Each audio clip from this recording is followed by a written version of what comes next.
నేనొచ్చి నిన్ను కొట్టినా, నువ్వొచ్చి నా దగ్గర దెబ్బలు తిన్నా నీకేం నష్టం రా గూట్లే అన్న డైలాగ్ లాగా చైనా మన మీదకి వచ్చి 1962లో ఉన్న భారతదేశం లాంటి దేశం అనుకొని అప్పట్లో భారత్ చైనా భాయ్ భాయ్ అనుకుంటూ మన పక్కలో బల్లెం పొడిచిన ఈ చైనా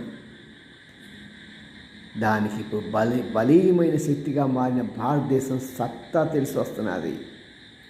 అప్పటి నుంచి చైనాకి వ్యతిరేకంగా భారత ప్రచారం చేయటం కాకుండా ఎక్కడైతే ఎగుమతులు చైనా చేస్తున్నారో అక్కడ భారతదేశం వెళ్ళి ఎగుమతులు చేస్తూ వారిని దెబ్బ మీద దెబ్బ కొడుతూనే ఉంది. తత్ఫలితంగా చైనా దేశానికి $16.6 బిలియన్ నష్టపోయింది. చాలా పెద్ద దెబ్బ. దీంతో తత్వం బాధపడి ఇప్పుడు రాజీకి వస్తున్న చైనా. అలా ఉండాలి దేశం.